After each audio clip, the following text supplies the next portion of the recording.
How's it going? Welcome to the live stream. Hope you're having a great day. Whew, what a week this has been. Not a bad week, but not a good week either. Well, for me, I got things done, but not the things I wanted to. If you're watching the repost, make sure to leave comments, ideas, things you want to learn about or talk about maybe next week or something like that. If you're new here, welcome. To all you guys returning, yeah, thanks for coming. Hey, what's up, Chip? Yeah, Chip, you're on time. Me too. Yeah, man. Oh, last week, Chip, you said you didn't get the notification.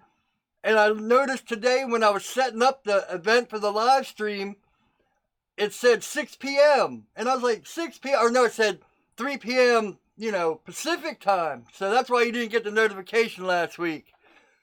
Matt Shep, hey, what's going on? How's it going? All right, so, man, what a week, what a week. It started off, I've kind of just been, like, I guess my whole life for, I'm like 48, almost 48. In August, I'll be 48. I guess I've leaned heavily on my right side. So, if you look at my calves, my right calf is huge and my left calf isn't. So I've been trying to correct that. And even when I'm like sitting down editing is when I notice it the most. I guess I'm so concentrating on what I'm doing, I'm not paying attention that I'm leaning this way. So I've been trying to correct that by leaning, lifting up my right leg and not putting as much strain on it and trying to put more strain on the left side. But man, I'll tell you what, when you do stuff like that, you realize you have muscles you never knew about. So, hey, what's up, SLG Foxy? So, yeah, Chip said he got the notification today. At first, that's what made me realize it, because I have 2 channels on YouTube. And when I open up my browser, it defaults to my music channel. And I got the notification because, of course, I'm subscribed to my knife channel. And it said, set reminder for 6 p.m. And I was like, 6 p.m.? And I went in and looked, and sure enough, it said 3 p.m. Pacific time. But anyway, man, trying to change, the way you stand or the way you walk, man, my muscles have been killing me. Like my right thigh muscle, since I've been lifting my leg up, trying to, instead of putting all my pressure on that leg. So my thigh muscle hurts, my left calf muscle hurts. It's like, man, I just don't feel like walking anymore. But and like I said, when I'm grinding or something in the room or standing up, I can feel I'm putting too much pressure on my right side, so I know to compensate. But for some reason, when I'm sitting there like editing or writing a new song, I'm so focused on what I'm doing, I don't even, I'll be sitting there for 2 hours and think it's like 10 minutes. Which is a lot of the reason I didn't get any videos up this week. But it started, I brought all my stuff down here Monday. I brought all my camera gear, and I was like, I just don't feel like shooting any stuff.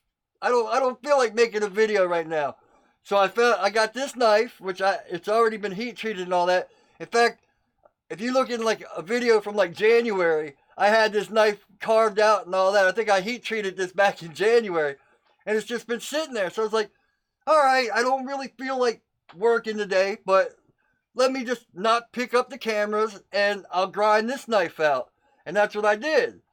So then I spent all day grinding this and getting perfect, because, me and my OCD, it's like, man, once I start something, I get, completely involved. And so that was Monday was shot, working on this and stuff like that. And in fact, my cameras and everything sat down here the whole week, because I was like, I'll just leave them down there. That'll inspire me to go down and make a video. Because I've got like 4 or 5 videos, and then I started making excuses because I want to do the 01, where I'm going to call it like the ghetto forge, where I built a forge just out of bricks and stuff to redeem myself for the 01 failure I did outside. But it rained all week, so I was like, oh, I can't go do that one. So, and then I wanted to, I got these hinges, these bullet hinges. So I was like, all right, I'll fix that jig and I'll do the jig video.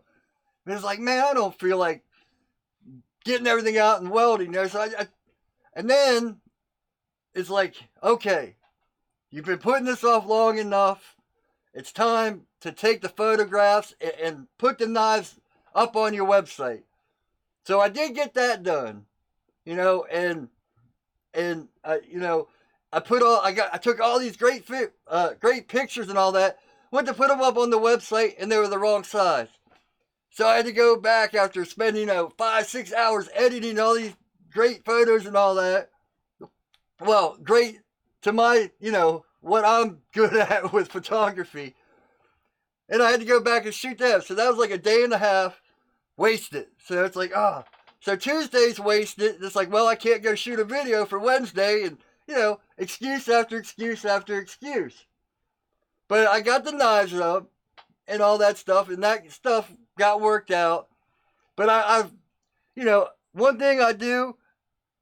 Oh, man, I can't say your name. Gravender, KAU1EB5W1. Hey, how's it going? I'm horrible with names, so I'm sorry if I butcher it, but welcome. So anyway, I get all these pictures up, but I always watch all these videos. In fact, instead of watching knife making videos, a lot of times I'm watching, better camera, how to use your camera better, and better stuff like that. But there's something I've been learning or realizing, just because I love videography and all this stuff, I don't really like photography. I just don't find an interest in it. Not that photography is not interesting or stuff like that. It just doesn't interest me, if that makes sense. Now, I need photography to make my knives look good and to, take better pictures that way. But if you watch if you watch anything about photography or cameras and stuff, I'd say 75 to 80% of photography is like going out and doing street photography or landscape photography or, taking pictures of other people and stuff. And I have no interest in that. It just, like I've been an artist my whole life and drawing and stuff like that. And tattoos and stuff. But I'm very picky about what I like when it comes to tattoos. So it's dawning on me that just because I need something or like something doesn't mean I have to put all my passions into it. And that's how it is with photography. Like if I was to take my camera out, it could be the most gorgeous landscape. It just wouldn't interest me to take a picture. I could just pull out my phone and take that same picture. Because to me, the only part of photography that interested me, is an interest to me, is the nostalgia. Like if you're at a big event with your friends, getting pictures so you can look back and remember those pictures and remember that time. That, excuse me, that's the only part of photography that would really interest me. And I don't need a good camera for that on my level. Now, if you're into photography and that's your passion, you really get driven by like, oh man, I need to make this landscape look awesome, or man, I want to go out on the streets and just, but it's just not, it's something I'm learning. It's like, man, I've been focusing too much on photography when it's not something I'm really interested in, or it doesn't give me that burning. It's, like when it comes to videography and cameras, I want to learn every way to shoot and cut and edit and, everything like that. And man, I'm like 150% into videography, but man, photography, and it's probably why I haven't been taking pictures of my knives and putting them on the website and stuff like that.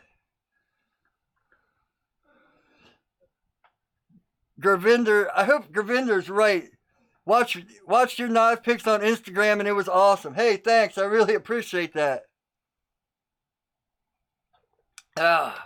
Yeah. That's one thing I've been keeping up on. But if you do follow me on Instagram lately, I see, it's funny because that's why I wrote the title. I caught the lazy bug because, I wanted to get like 2 or 3 videos up and do all this video work. But instead, I ended up taking pictures of my knives. And if you follow me on Instagram, I spent most of the week writing like 3 new songs. So, every time I'd be like, okay, I'm going to go shoot this video, I would sit down and pick up my guitar, and I would just get, just taken by this music. It's like, okay, I got to finish this part. And then that day's gone. So it's like, man, because I'm a knife maker and I love knife making, but the one thing that I will always be is a musician. And see, that's what kind of made me think about this photography thing and all that stuff, because it doesn't matter what kind of music I listen to. I love it all. Country is kind of my weak point. I don't like country, but I can appreciate it. And there's some parts of country that I really, like the guitar parts of country I really like. And I just don't like the singing a lot of times. Now, like Johnny Cash or Willie Nelson, man, I can dig on them. Leonard Skinner, stuff like that, I can dig on. It's just some country is just like, but I still love it. I love the music part about it. And that's kind of what made me realize, well, if you guys have been here a while, when I'm not working 18 hours a day, I'm in my mind. So this is where I start thinking about stuff like this. And even with knives, I love knife making, but I'm not a chef. That's why I've only made one chef knife. I really don't have an interest in chef knives other than, okay, I made one, I see what it's about, I learned how it works, and I can move on, if that makes sense. And it really makes, I'm always on this live stream, I'm always pushing, follow your passions and find your passions and push your passions to the biggest, as far as you can get them. But lately I've been realizing, man, if you take whatever your passion is and try to make it every part of that aspect in that passion, you might be missing out on what really drives you. Like folders. The only reason I started knife making is because I wanted to make a folder. And I still haven't even tried it because it's like fear is holding me back because I know I'll fail at the first 2 or 3 or 4. So, and I do love bevels, Anyone that's watched my channel for a while knows I am just like obsessed with getting my bevels perfect. Getting the swooping plunges, getting them all looking nice and all that. So one day I'll get the folders and all that, but first I gotta get the first, it's like that, you gotta walk before you run things. So,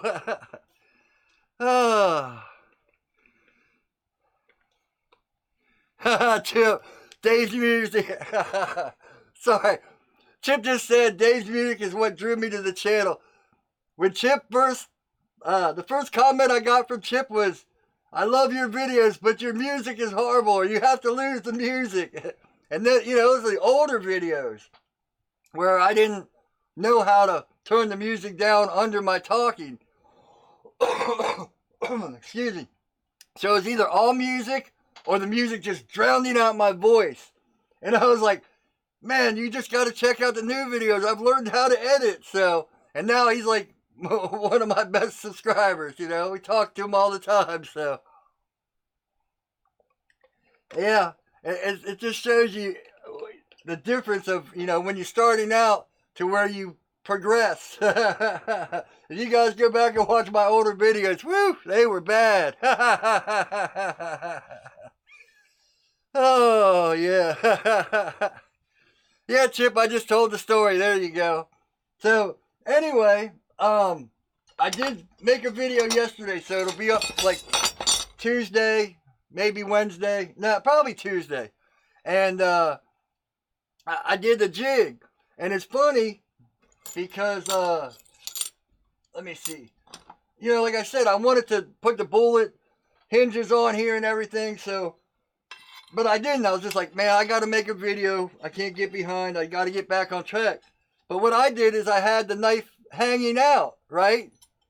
So all these people are like, oh, that's not how you use a jig. You can't use a jig like that.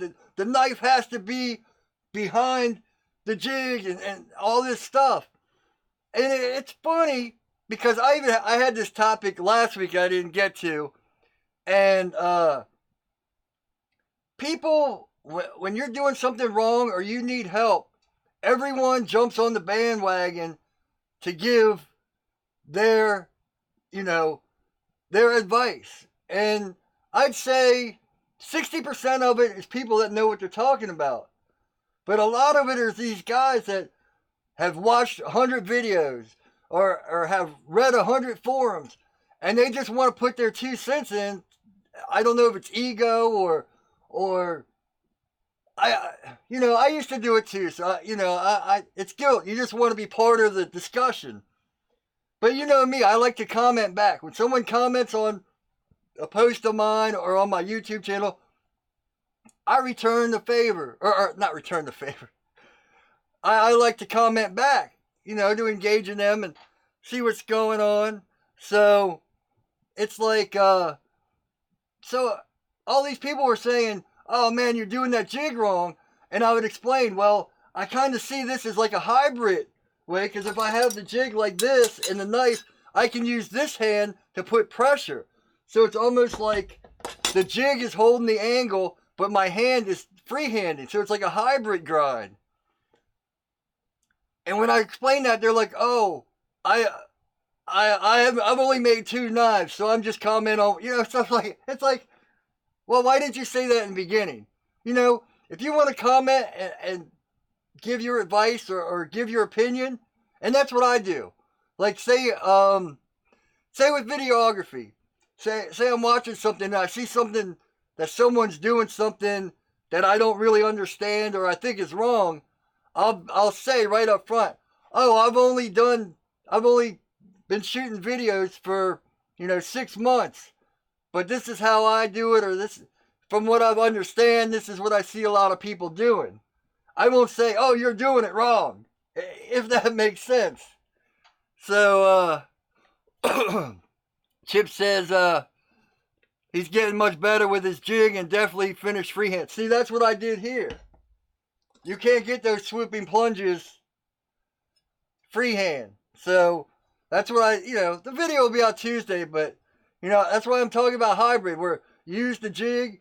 I'm still on the fence about the jig, because, man, it takes a lot of time to set up.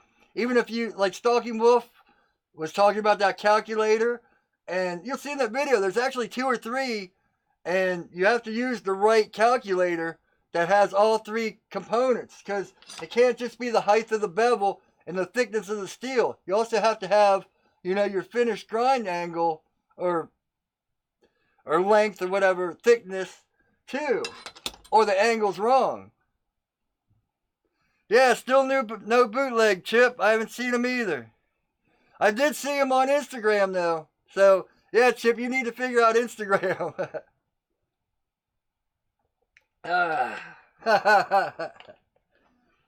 Oh man. But yeah, it's just a funny thing when you're realizing that's like, man, I'm a knife maker, so I have to learn everything about knife making.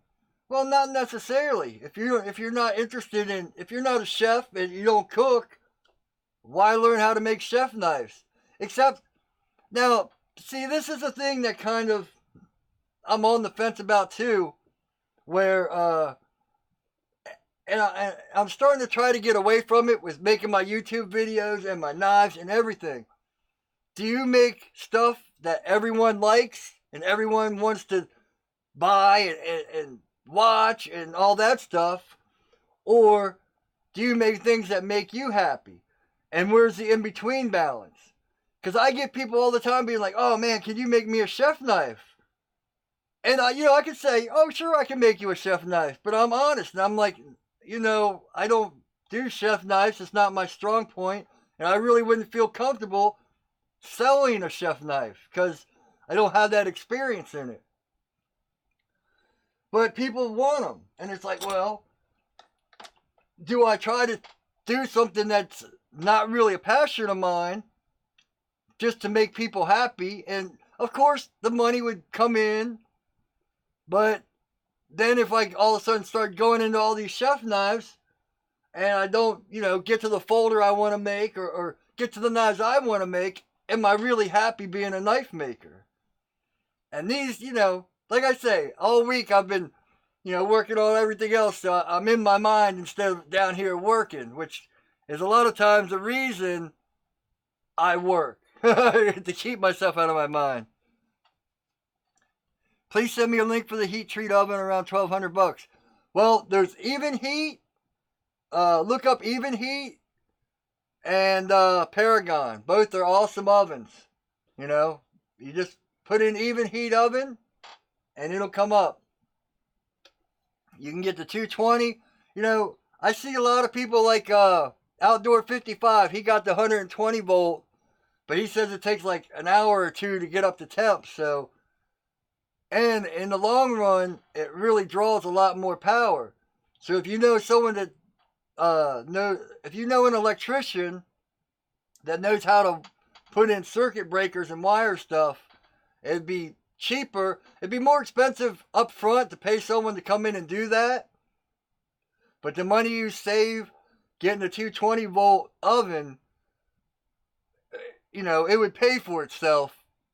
Speaking, it probably would never pay for itself, but, it would pay for the circuit breaker you got installed, put it that way.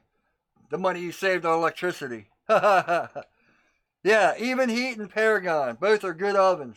In fact, Alex Steele just got sponsored by Paragon. Man, that must be nice.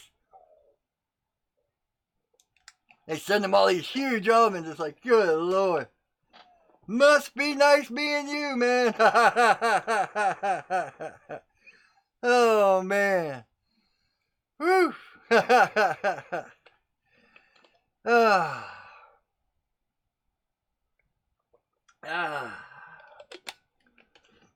think I hit all my topics in 20 minutes. I'm not doing good.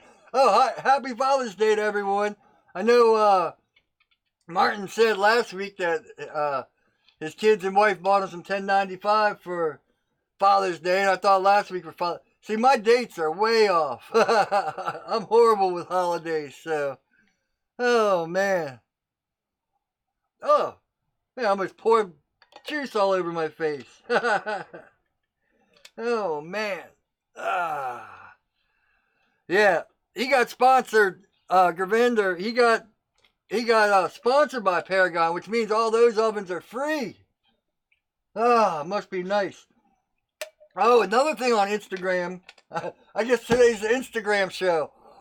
If you watched Alex Steele's last video, they were doing that dagger, and the guy that's helping him, Niels Vandenberg, he's the guy, man, I've done so many tips, or gotten so many tips from him, and I'm always like, yeah, this tip is from Niels Vandenberg.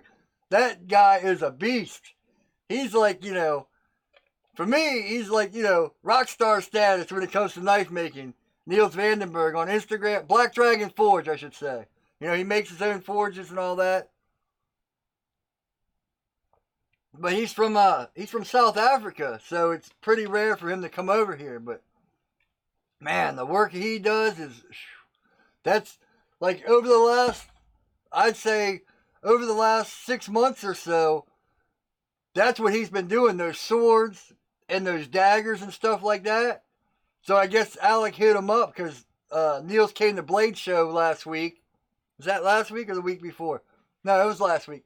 Came to Blade Show, and I guess he's like, hey, stay a week out here or whatever. But, man, because Alec doesn't really do a lot of Instagram, but Niels Vandenberg does. So, man, that whole process of that last video that they put up was like, you could see it throughout Neil's post, like every day, every step of the way. It's like, man, whew, man, the work because Niels Vandenberg does stuff like that, but it takes like 3 or 4 weeks to get that finished. With them 4 guys working on it at once, man, they did it in a week. I think they're finishing it up.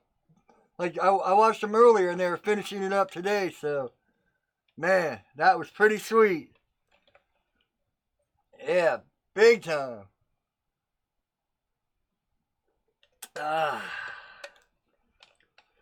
Whew. Oh, man. So, let me see what else to talk about. Oh, I've been so busy writing songs and making knives and stuff that I haven't even really been thinking about other stuff than what I just rambled about for the last 30 minutes.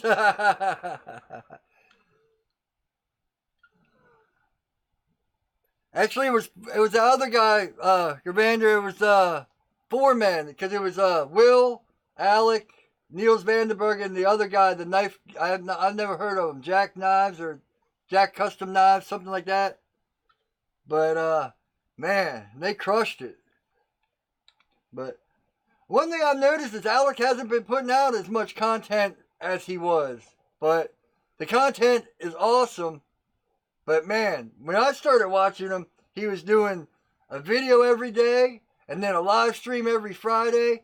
And I started watching him, he only had like 10,000 subs. And within a year, he went from like 10,000 subs to over 1 million. But it was just like that consistency. But it probably burned him out, man. I'll tell you, YouTube's a hard game to play. You know, when you put that much work into it. Plus, he was doing all those workshops and all that stuff. So, man, must be nice to be young and be able to get all that done. So, Josh, was it Josh? Okay, yeah, I'm horrible. Like I said, I'm horrible with names. So, oh man, I think everyone's got out for Father's Day today. It looks like no one's really. We got a couple few names. I can't speak. We got a few new guys here, which I appreciate you guys showing up. It's awesome. I hope you'll come back next week. I'll have more stuff prepared. So, oh man. Oh, I can't even read my. Here's one.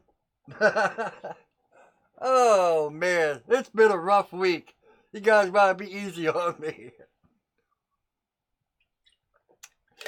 It's funny. People these days, like, you know, I'm on Facebook and stuff and all that. I'm on a lot of knife groups and stuff like that. And if someone posts a picture and they're like, how does this look? The first response everyone says, oh man, that knife looks great. It doesn't matter how that knife looks. It could be the worst looking knife it could be a spoon. And people are like, man, that's an awesome knife. If you get what I'm saying. So, this one guy, he's like, man, you know, all these people are telling him how nice his knife looks. It's a beginner knife. For a beginner knife, it looked, you know, decent. The next comment's like, man, I'm thinking about going full time. I'm sick of my boss and working for minimum wage. I'm sick of working for the man, you know, blah, he's a slave driver. So, I said, man, it's not your boss's fault you're working for minimum wage. If you put more work in, you get better, you know. And then I started talking. If you want to go full-time knife maker, minimum wage is here, you know, because you're going to be working 18, 20 hours a day to break even, you know, because it's not just about, when it comes to going full-time, knife making is the smallest part of going full-time. You know, you got to learn business, you got to learn marketing, you got to learn all this other stuff, which I'm learning the hard way is time-consuming. Even putting the pictures of my knives up, you know, it's a lot of work to get all this stuff done, to go full-time. Oh, man, I can't believe you're saying this stuff, you know, oh, how dare you discourage me from, you know, from becoming a knife maker? How dare you tell me this is bad and I can't do this or I can't. It's like, man, step back. I didn't tell you any of that stuff. I didn't tell you you can't be a knife maker. I didn't tell you. All I said is, look, your boss is trying to survive and make a living too. Now, what you're working at is probably only worth minimum wage. Now, if you work harder, you'll get more than minimum wage. If you want to become a knife maker, especially, and work for yourself, you got to learn what working your ass off for no money means. And that goes for any business. You know, I'm telling you the truth. I'm not telling you, oh man, your knife looks great. You should quit your job and become a knife maker. You know, I'll let all these other guys, I'll let all these other guys bullshit you around and tell you how good your knife looks and let you ruin your life. And then, when you get discouraged because you're not doing anything, quit knife making. Now, would you rather hear it from me and tell you, hey, this is what you got to learn or what you got to expect to become a knife maker? Or do you want someone telling you how sugar-coated it is and how great it is, and then when you get out there to try to sell your first knife, no one wants to buy it? You know? And I started telling them, look, you're going to think, oh man, this knife's worth $100. And you're going to go to sell it, and someone's like, I'll give you $20 for that knife because I can go buy a Kershaw at Walmart for the same price. But people don't want to hear that stuff. You know, people think the truth is being negative. You know, hey, what's up, Heath? Living your dream job takes big lows first. Hey, what's up, man? Heath, I haven't seen you on the live stream for a while. Man, he just got the reader grinder, and I think he got bit by the knife making bug. He was always more on the forging side, so yeah, man. He's always the one I'm talking about when I'm talking about Shepherd's Forge. So yeah, me and him are good buddies. We met online and man, came almost like brothers. It's great too, because that way I can give him a whole bunch of crap. Oh man. Oh, that's one thing though. I'm glad you showed up, Heath. If anyone noticed, I changed the name on my YouTube channel. I can't do it on Instagram because if I change the name on Instagram, it changes the whole thing and then I lose everything. But instead of being like Dave Erving, Evader Knives, I took out my last name. Because every time he talks about me or something, he always says, I learned this from Dave Evader. You know, he doesn't say Dave at Evader Knives. He just says, I learned this from Dave Evader. And I was like, man, that kind of has a ring to it. Maybe I'll drop my last name and just start putting everything Dave Evader. You know, Dave Evader Knives. Maybe I'll just lose the Dave too, but I don't think so.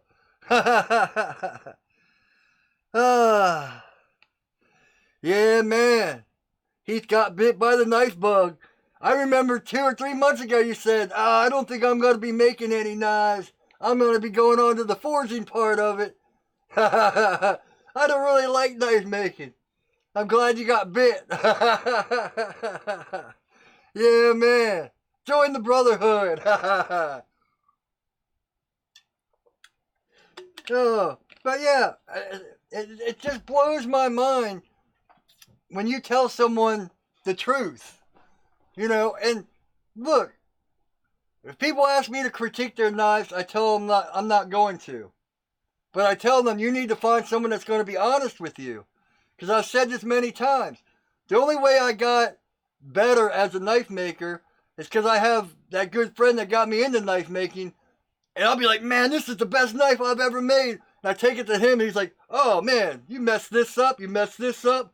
This doesn't look right. You need to change this. And it's like, no! You know, it's like, come on, man, just give me this. Come on, you know. He'll be like, well, your bevels look a lot better, but your handles look like shit, you know. Man, I'm cussing a lot today. I apologize. But, yeah, he's like, you need to work on your handles. Your handles look horrible.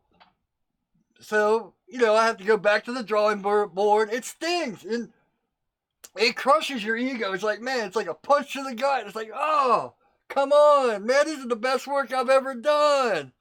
So he's like, no, it's not. You can do better. But if someone asks me to look at their knife and tell them how it looks, I don't know how they're going to react to that. You know, I've said this before. Oh, well, how does this look? Well, this could be worked on.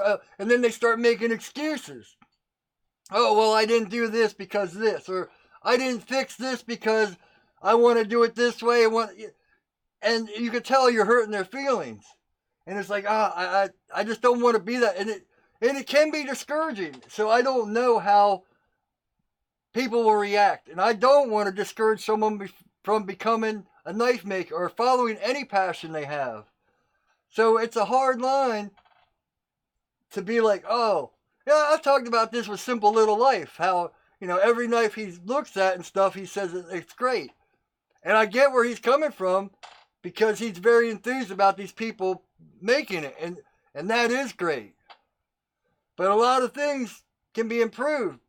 But when you start telling people that, it discourages them. And so it's that fine line. But, man, when you see someone that's like, all these people are telling them how great it looks and how nice it is and all this stuff, and then they start being like, oh, I'm going to quit my job and go full time. It's like, whoa, step back. You do need a lesson. And I won't tell you how your knife looks, but I will tell you what it takes to be a knife maker. Because believe me, I got 2,000 followers on YouTube, 2,000 followers on Instagram, and I still have problems selling knives. I was under that big misconception. Oh, if I just get a big following and I get people to like my stuff and dig what I'm about and really, get into what I'm making, my stuff will just sell itself. And that's not how it goes. It's just not the truth. It's a rude awakening. And it is discouraging because you're like, man, I put my heart and soul into this knife. I put everything I have into this, and now I can't even sell it. Because you don't know how to market. Because you don't know how to, find someone to sell it for you that knows about sales. Chip says his variable speed 2x72 is making a huge difference. I put the 2x2. His variable speed grinder is making a huge difference. Yeah, man, I knew it would, Chip. I'll tell you what, man, you get that variable speed, it's a whole new ball game. And Heath at Shepherd's Forge, he got that reader, and that reader goes horizontal. I haven't been using my horizontal as much, but which is another thing. A lot of people are asking stuff about how do you do this and how you do that, and I'll go back and try to find one of my videos, and it's like, man, I really haven't been doing a lot of knife making videos lately. I mean, yes, I have, but really I haven't. I mean, they are all related to knife making, like the beginner series. The whole beginner knife maker series was 4 months ago. Now I got a few that are on handles and stuff like that, but man, I want to do like a convex grind video, and I need to do a couple more hollow grind videos, and now that my videography's better, I need to start making all those videos that I used to make again.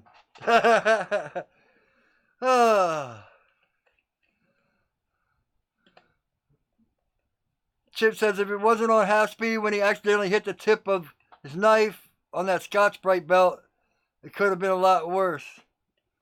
Yeah, Chip emailed me about Scotch-Brites and stuff, and he asked me if he can use Scotch-Brite on a sharpened knife. I hope you don't mind me telling this, Chip.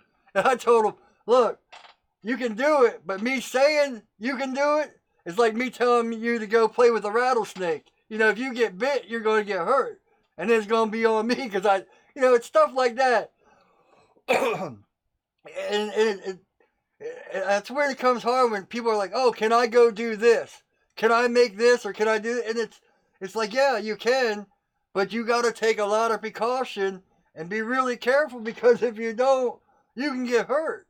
And that's where these whole, these tutorials and stuff I do, it's that fine line because when I got to be careful. Even like with the heat treat oven and stuff, building the heat treat oven.